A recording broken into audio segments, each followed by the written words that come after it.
Welcome to First Person Defender.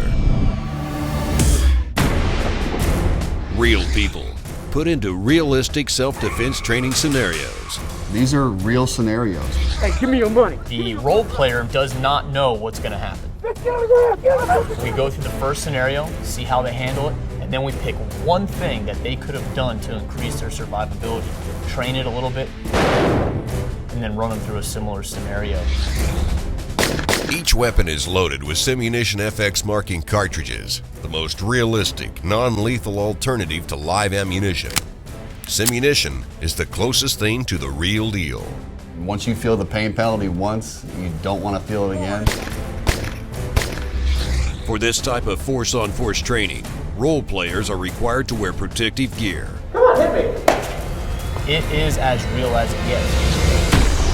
Heart rate's elevated, their respiratory rate's elevated, their adrenaline is dumping into their blood. They are scared and amped up. I got a gun! Back up! Get out of my house!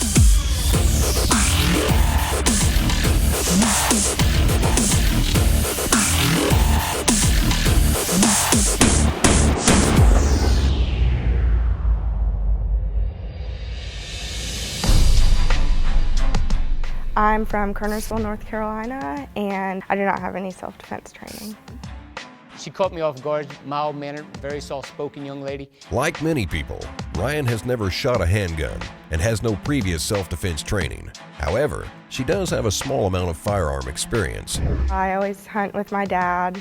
We shoot targets, we hunt turkey, deer. My worst personal fear is to get abducted and not be able to escape. She was absolutely afraid of being abducted, and that is the exact scenario that we have set up for her.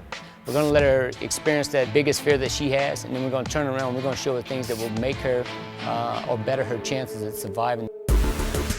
Benny and Louie explain the force-on-force training safety procedures to Ryan, and then they give her the mission.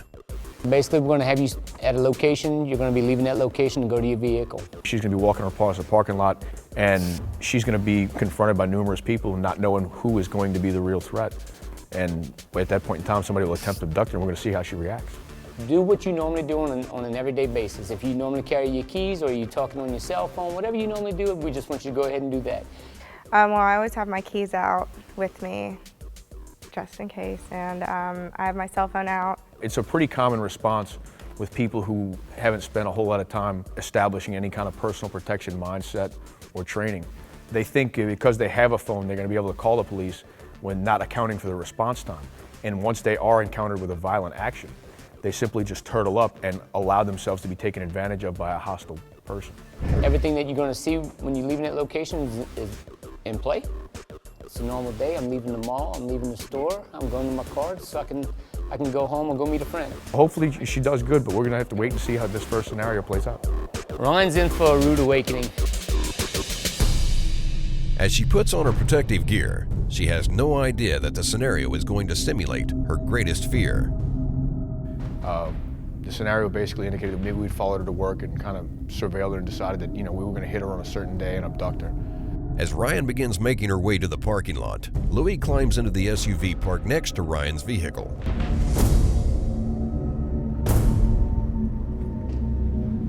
Have a good day.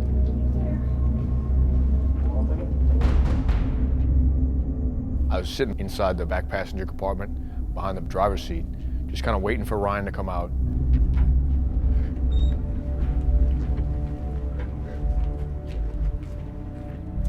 I was walking to my car and somebody approached me. The man asked Ryan a random question. She tells him that she doesn't know the answer and continues toward her car. She approached her vehicle completely unaware of her surroundings, simply making the typical beeline from the business door to her car. As she approached her car, I rolled out the other vehicle that was parked next to it.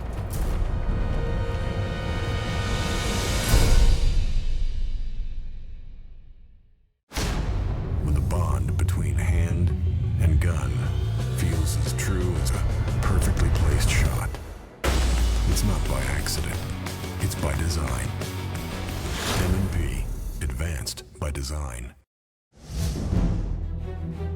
Nozzler Defense ammunition is loaded up front with the bonded performance line of bonded core defense bullets. Professionals trust their next move to Nozzler Defense. If you find yourself abducted, then the odds are that the attack will not end solely that day. If you come out of it alive, which is highly unlikely, then you will probably be mentally scarred for life. She approached her vehicle completely unaware of her surroundings, just making the typical beeline from the business door to her car. As she approached her car, I rolled out the other vehicle that was parked next to it.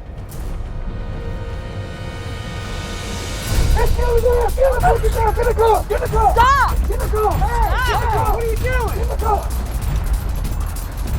What are you doing? Hey, man! Get off Come on, man! What are you doing? What are you doing? It was a relatively easy abduction as far as things go. Index!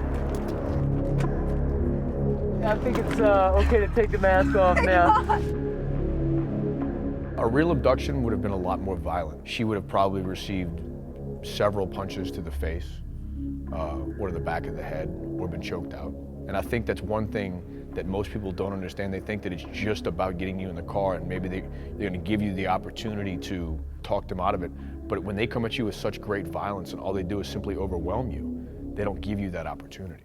You weren't scanning your area. There was no outward observation of you looking around, addressing people, looking for things that appeared out of the ordinary. I mean, you didn't even notice that I was sitting in the back of a car, in the backseat of a car by myself with nobody in front of it, just sitting there for all the world to see. Yeah. Those are little things that if you're walking to your car, you should pay attention to. People randomly hanging out by your car, propped up on hoods, talking on phones. I think that Ryan realized that her plan she had in place wasn't the best plan overall. I also think that she is now more attuned to some of the things that she needs to be situationally aware of. You never did look over your shoulder. You didn't use any of this reflective surface of this black car to look behind you. You can still operate the key and look over here behind you. You can look this way. Use what the world offers you to your advantage. We're going to take her from here and show her some things that can just better her plan and overall help her have a better chance of surviving any kind of incident that she may encounter. Since Ryan is inexperienced with handguns, they start off with the basics. We went over the basic fundamentals: grip, stance, sight alignment, sight picture, trigger control, breath control, and follow through. And she had a really good knack and a really good sense of things. After discussing the basics, it was time to send rounds downrange. We started with the Simunition round. Good. Excellent. And she did really, really well. She understood the concept. Right. All right, good job, man. Once Ryan became comfortable with the Simunition rounds, she moved on to 45 ACP. All right, we need a firm grip. Firm, firm, firm. Correct. Good. And then she was able to follow it up shooting full bore 45, and she did really well. Correct. Good. Nice. So that was your first shooting experience, right? Right. So what did you think about shooting the Para 1911? I liked it a lot. You liked it a Yeah. lot? It's awesome. Can we start working on some techniques for concealed carry? Do you think you'll be able to adequately put that into play if we were in another scenario, maybe? Yeah. All right, excellent. After returning from the range, Benny and Louie taught Ryan about basic concealed carry procedures, including carrying in a purse. Now that Ryan has been given the hardware, Benny and Louie explained to Ryan some of the basics about mindset and the attitude necessary to prevent or fight off an attack. You don't want to be victim of any type of crime. So everybody's born with it from as a child. You know, they call it the animal within, or the mean gene that you just have to find it. Become that cat that's trying to get thrown in the water, unleash it.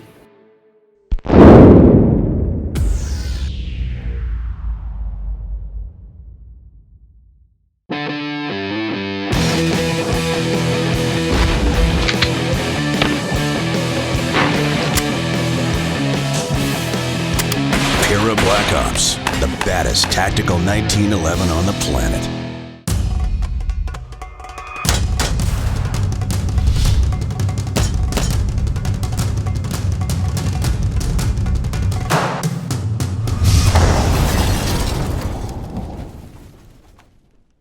you need a gun, you need XS Sights. They give you an advantage in high-stress, low-light situations. For more information, go to XSSights.com. If you need a gun, you need XS Sights.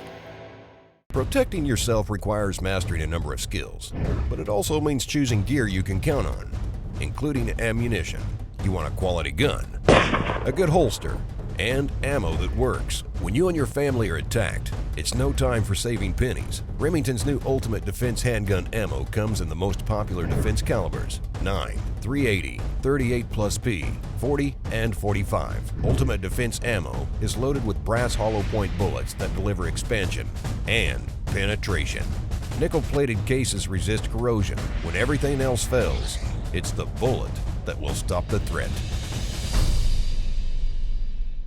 First Person Defender, brought to you by XS Sights, Smith & Wesson, Nosler, Crimson Trace, Simunition, and Remington.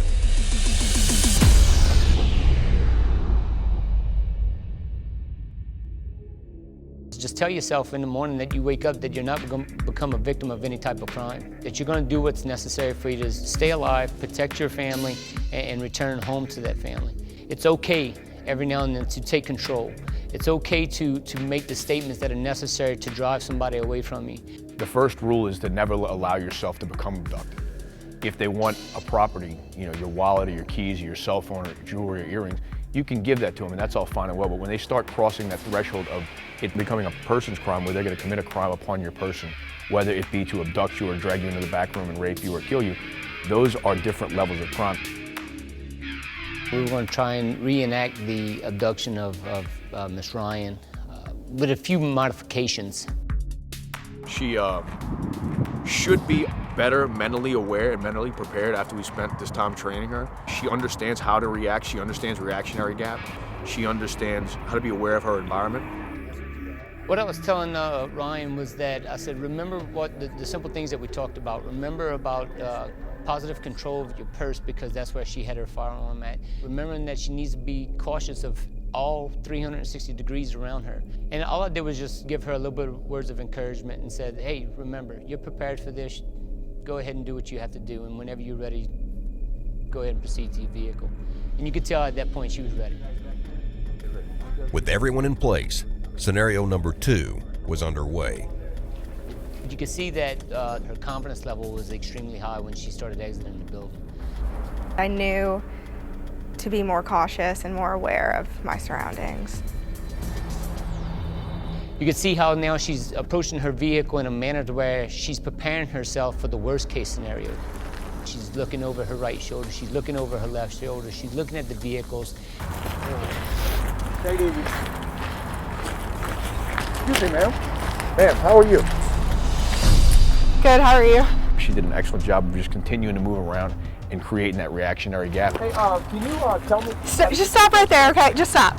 I just want to talk to you. Just stop. No, really, I just want to talk to you for a minute. I don't have time. Well, why not? When I was telling him to back off, he wasn't listening to me. Back up, please. During that moment in time, she realized that if she didn't take control of that situation, that she could possibly become a victim. Please back up. She felt the need that it was necessary for her to go ahead and produce her firearm, which proved effective because it made the adversary actually turn and run away. If I didn't have a firearm, he probably would have been able to take control. Index. She had decided that she was able to fight, so she had something in her toolbox that allowed her to feel powerful enough to withstand an attack. Nice. I like that. You do have a mean gene in you. All right. She understands now that she didn't have to be a victim. How does it feel to win as opposed to be abducted? Really good. She does have it within her to take control if anybody does, try to cause her or any one of her family members harm. I feel more comfortable handling handguns, and if more women were trained, I don't think that they would be scared if somebody was approaching them. I think she improved well beyond my expectations or Benny's expectations. She has a real great ability to excel and learn, and she's demonstrated that.